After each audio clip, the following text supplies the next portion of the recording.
చండీగఢ్ మొహాలీ సరిహద్దుల్లో హైటెన్షన్ వాతావరణం మనం చూస్తున్నాం. ఉద్రిక్తంగా అక్కడి క్వామీ ఇన్సాఫ్ మోర్చా గవర్నర్ హౌస్ ముట్టడి కార్యక్రమం జరిగింది. దీర్ఘకాలంగా జైల్లో ఉన్నటువంటి సిక్కు ఖైదీలను విడుదల చేయాలంటూ నిరసనకారులు డిమాండ్ చేస్తున్న విషయం మనకు తెలిసిందే. చండీగఢ్ వైపు వెళ్లేందుకు ఆందోళనకారులు తీవ్రంగా ప్రయత్నాలు చేశారు. ట్రాక్టర్లతో పోలీస్ బ్యారిగేట్లను తొలగించేందుకు ప్రయత్నం చేశారు. ఆందోళనకారులను పోలీస్ బలగాలు అడ్డుకున్నాయి. వెనక్కి వెళ్లాలంటూ నిరసనకారులకు పోలీసులు విజ్ఞప్తి చేశారు. పోలీసుల హెచ్చరికల్ని లెక్క చేయకుండా చండీగఢ్ వైపు వెళ్లేందుకు ప్రయత్నించారు. నిరసనకారులను చెదరగొట్టేందుకు వాటర్ కెనాన్స్, టియర్ గ్యాస్ ప్రయోగించారు. పరిస్థితి అదుపులోకి తెచ్చేందుకు సరిహద్దుల్లో భారీగా పోలీసు బలగాలు మోహరించాయి. ఒకసారి మీరు అక్కడ చూడొచ్చు.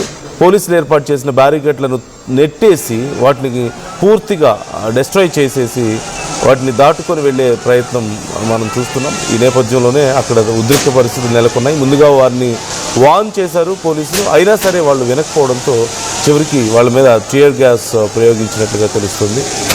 వాటర్ కెనాన్స్ ప్రయోగించడం అక్కడ మనకు కనిపిస్తుంది. ఒకసారి మీరు అక్కడ చూడొచ్చు. క్లియర్గా విజువల్స్లో మీకు టియర్ గ్యాస్ ప్రయోగించడం, వాటర్ కెనాన్స్ యూజ్ చేయడం లాంటివి కనిపిస్తూ ఉన్నాయి.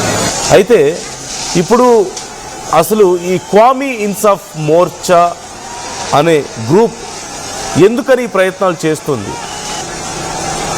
ఎందుకు ఆ ఖైదీలని విడుదల చేయాలని ప్రయత్నిస్తుంది, అసలు ఆ ఖైదీలు ఎవరు అనే ప్రశ్న కూడా ఇక్కడ వస్తుంది. సో బ్రీఫ్గా మనం కనుక చూడాలి అంటే వారు సాధారణంగా ఇండివిజువల్గా క్రిమినల్ యాక్టివిటీస్కి పాల్పడి జైళ్ళకు వెళ్ళిన వాళ్ళు కాదు. అరౌండ్ 1980 నుంచి 90s ఆ కాలంలో సాయుధ ఖలిస్తాన్ ఉద్యమం, మిలిటెన్సీకి సంబంధించినటువంటి ఈ హత్యలు, బాంబు దాడులు, కుట్రలు ఇలాంటి కేసుల్లో వాళ్ళని అదుపులోకి తీసుకున్నారు. మనందరికీ తెలిసిందే 1984 టైంలో ఆపరేషన్ బ్లూ స్టార్ జరిగిన తర్వాత 1984 యాంటీ సిక్ రైట్స్, అలాగే పోలీస్ ఎన్కౌంటర్స్, అలాగే మానవ హక్కు ఉల్లంఘనలు జరిగాయని కూడా మనం వింటూ వచ్చాం. కొద్దిపాటి అవగాహన ఉన్న వాళ్ళకి తెలుస్తూ ఉంటుంది.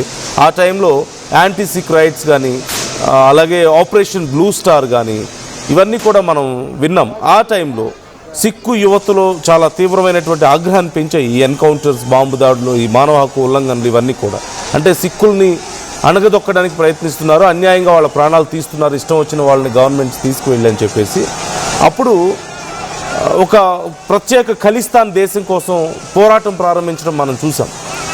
ఆ ఉద్యమంలో పాల్గొన్న కొందరు ప్రభుత్వ, అలాగే పోలీసు అధికారులు, రాజకీయ నాయకులు ఆ ఉద్యమాన్ని ఎవరెవరైతే కాదన్నారో వాళ్ళందరినీ కూడా అప్పుడు వ్యతిరేకంగా భావించారు, శత్రువులుగా భావించి వాళ్ళ మీద దాడులు చేయడం, వాళ్ళని హత్యలు చేయడం, బాంబు దాడులు చేయడం, కిడ్నాప్స్ చేయడం లాంటివి కొన్ని హింసాత్మక ఘటనలు జరిగాయి. సో ఆ సమయంలో ఈవెన్ బియాన్ సింగ్ హత్య కూడా అప్పుడే జరిగింది.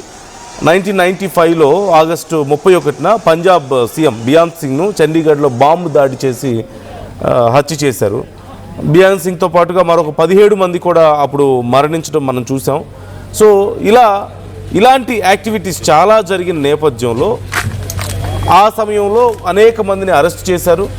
ఆ అరెస్ట్ చేసిన వాళ్ళలో కొంతమందికి లైఫ్ సెంటెన్స్ పడింది, కొంతమందికి ఈవెన్ వాళ్ళకి డెత్ సెంటెన్స్ కూడా పడడం మనం చూసాం. ఆ తర్వాత క్షమాభిక్ష కోరడం, తర్వాత జీవిత ఖైదు వాళ్ళకి విధించడం, ఇవన్నీ కూడా చూసాం. అయితే వాళ్ళల్లో చాలామందికి శిక్షాకాలం పూర్తయిన తర్వాత కూడా జైళ్లలోనే ఉంచారు అని ఇప్పుడు ఈ ఆందోళనలు మొదలుపెట్టారు. ఈ క్వామీ ఇన్సాఫ్ మోర్చా ఆందోళనలు అంటే వాళ్ళని రిలీజ్ చేయాలి అని చెప్పేసి డిమాండ్ చేస్తూ ఈ ఆందోళనలు మొదలు పెట్టడం ఇక్కడ మనకు కనిపిస్తుంది.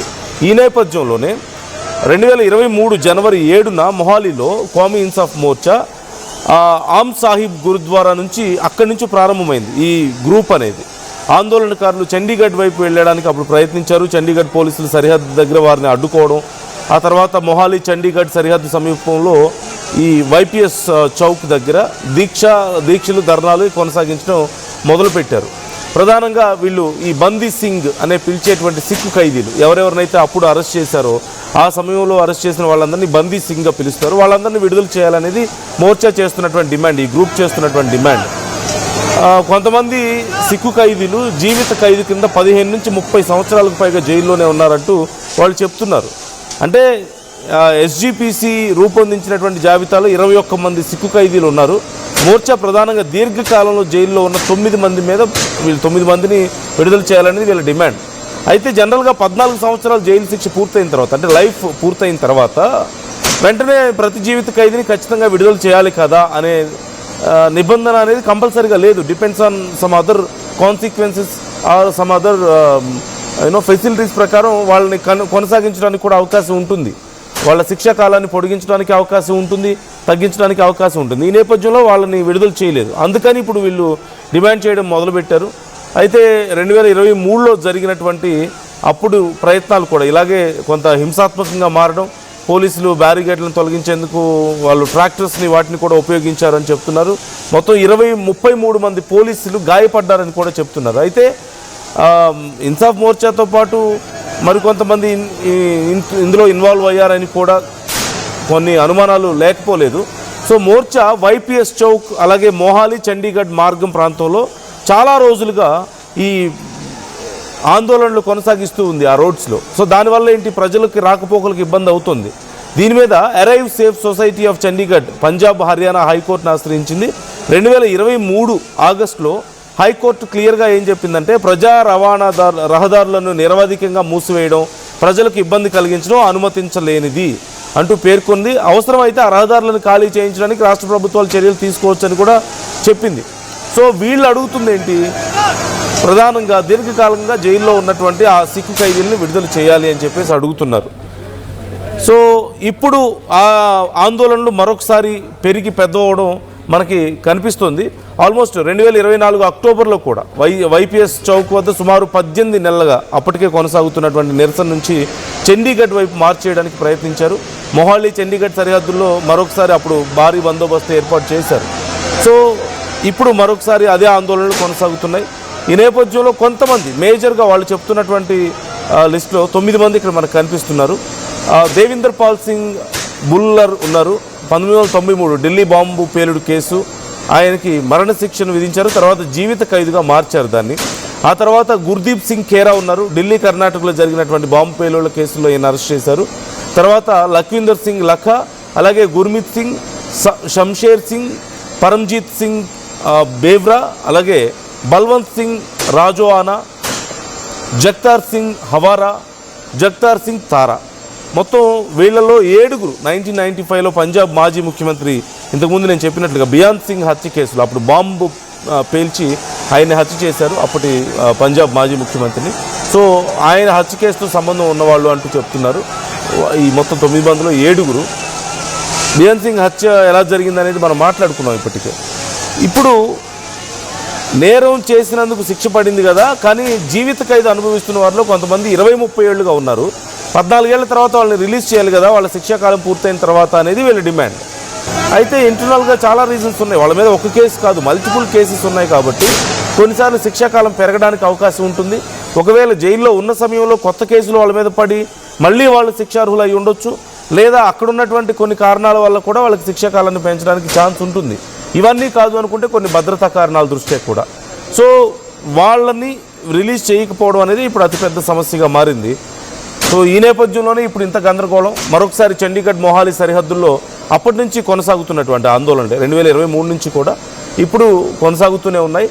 కొన్నిసార్లు తీవ్ర ఉద్రిక్తతలకు దారితీసాయి. మరొకసారి అలాంటి పరిస్థితి కనపడుతుంది. పోలీసులు బారిగేట్లను నెట్టేసుకొని ధ్వంసం చేసి వాళ్ళు అక్కడ దాటి వెళ్లే ప్రయత్నం చేయడం, పోలీసులు వాళ్ళని వార్న్ చేయడం, వినకపోవడంతో టియర్ గ్యాస్ ప్రయోగించడం, వాటర్ కెనాన్స్ ప్రయోగించడం లాంటివి మనం చూస్తున్నాం. అదిగో అక్కడ మనం చూడొచ్చు ఎంత గందరగోళ పరిస్థితి ఉంది అనేది. సో ఇప్పుడు ఇది ఎటువైపు దారి తీయబోతుంది, నెక్స్ట్ ఏం జరగబోతుంది అనేది కొంత ఆందోళన కలిగిస్తుంది. సో మీ అభిప్రాయాలు ఏంటి ఈ అంశానికి సంబంధించి? ఈ మొత్తం స్టోరీ విన్న తర్వాత మీకేమనిపిస్తుంది? మీ అభిప్రాయాలను కూడా కామెంట్ చేయండి, మాతో షేర్ చేసుకోండి.